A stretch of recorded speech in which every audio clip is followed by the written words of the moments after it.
Dhanik Bharat Educational Institutions, Inter, IIT, JEE, NEET, admission opened. పీర్జాదిగూడలో యువతి కేసులో big twist చోటు చేసుకుంది.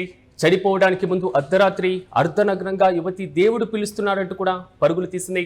సీసీటీవీ ఫుటేజ్లో అనుమానాస్పదంగా యువతి యొక్క దృశ్యాలు కనబడుతున్నాయి. ఆ వెంటనే గుడివైపు పరుగులు తీసింది తేజస్విని. నగ్నంగా వెళ్లి అమ్మవారి గుడిలో ఉన్నటువంటి విగ్రహం చీరను ఎత్తుకెళ్లింది యువతి. గుడిలో విగ్రహంతో సహా చెరువులో దూకి ఆత్మహత్య చేసుకుంది. తెల్లవారేసరికి చెరువులో శవమై తేలింది సదరు యువతి. మృతురాలు విజయనగరం జిల్లా దేవుపల్లి గ్రామానికి చెందినటువంటి వక్కలగడ్డ తేజస్వినిగా గుర్తించారు పోలీసులు. తల్లి అరుణతో కలిసి శంకర్ నగర్లోని ఓ అద్దె ఇంట్లో నివాసం ఉంటున్నారు. గతంలో బెంగళూరులో సాఫ్ట్వేర్ ఉద్యోగం చేసింది తేజస్విని. అయితే తల్లి ఇచ్చినటువంటి స్టేట్మెంట్ ను పోలీసులు రికార్డు చేయడం జరిగింది. ప్రధానంగా ఈ స్టేట్మెంట్ లో సంచలన విషయాలు కనబడుతున్నాయి.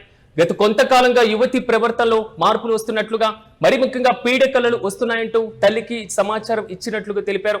ఇంట్లో క్షుద్ర పూజలు జరిగినట్లుగా స్థానికులు అనుమానం వ్యక్తం చేస్తున్నారు.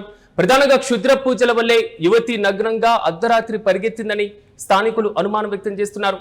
ప్రధానంగా పీర్జాదిగూడలో చోటు చేసుకున్నటువంటి ఈ ఘటన కలకలం రేపుతుంది. మరి ముఖ్యంగా సీసీటీవీ ఫుటేజ్ ను ఒకసారి మనం పరిశీలించినప్పుడు విజయనగరం జిల్లాకు చెందినటువంటి దేవుపల్లి గ్రామానికి చెందిన వక్కలగడ్డ తేజస్విని తన తల్లి అరుణతో కలిసి శంకర్ నగర్ లో ఉన్నటువంటి ఓ ఇంట్లో రెంటుకుంటున్నారు.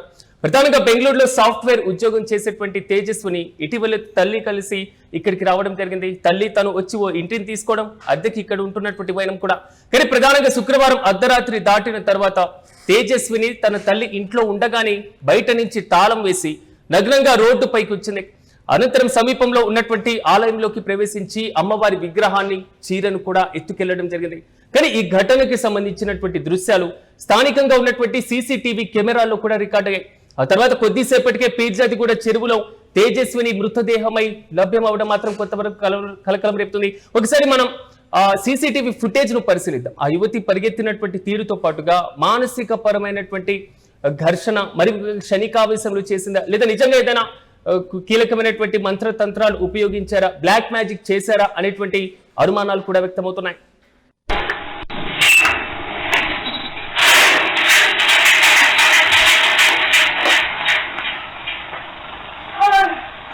కానీ ఒక్కసారిగా దీనికి సంబంధించినటువంటి సమాచారం అందుకున్నటువంటి పోలీసులు సంఘటన స్థలానికి చేరుకున్నారు. మృతదేహాన్ని పోస్టుమార్టం నిమిత్తం గాంధీ హాస్పిటల్కి తరలించారు.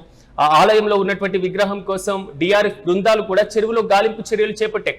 కానీ ఇక్కడ ఉన్నటువంటి అంశాలు కొన్ని కీలకంగా మారుతున్నాయి.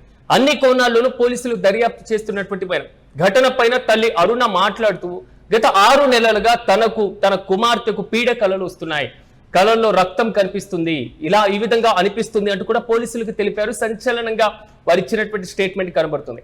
ఇంట్లో తల్లి కూతుళ్లతో పాటుగా మరికొందరు కలిసి క్షుద్ర పూజలు నిర్వహించారని, ఆ తర్వాత యువతి నగ్నంగా గుడిలోకి వెళ్లి అమ్మవారి విగ్రహాన్ని చీరను ఎత్తుకెళ్లిందని స్థానికులు చెప్తున్నారు.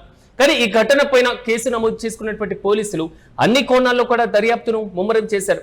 కానీ ఒక్క విషయాన్ని గుర్తుంచుకోవాలి, ఆధునిక సమాజంలో కూడా ఇప్పటికీ టెక్నాలజీ మారిపోయిన తర్వాత కూడా టెక్నాలజీ రంగంలో మనం రాణిస్తున్నటువంటి సందర్భంలో యువత కూడా కొన్నిసార్లు మానసిక ఒత్తిడి లేదా మూఢనమ్మకాలకు లోనవుతున్నారు అనేది ఈ చేదు నిజం మాత్రం పీర్జాదిగూడ ఘటన మరోసారి మనకు నిరూపిస్తుంది. బెంగళూరులో సాఫ్ట్వేర్ ఉద్యోగం చేసినటువంటి ఓ విద్యావంతురాలు, ఓ చదువుకున్నటువంటి యువతి అర్ధరాత్రి వేళ నగ్నంగా రోడ్డుపైకి వచ్చి ఆలయంలో ఉన్నటువంటి విగ్రహాన్ని ఎత్తుకెళ్లడం, ఆ పైన చెరువులో శవమై తేలడం, దీని వెనకాల మిస్టరీ మీద అనేక అనుమానాలు కూడా వ్యక్తమవుతున్నటువంటి పరిస్థితి. పోలీసులు ఈ కేసుకు సంబంధించి ప్రతిష్టాత్మకంగా తీసుకోవడం మాత్రమే కాదు, ఈ కేసుకు సంబంధించినటువంటి నిజాలు అన్ని కూడా వెలికి తీయాలంటూ స్థానికులు కూడా డిమాండ్ చేస్తున్నారు.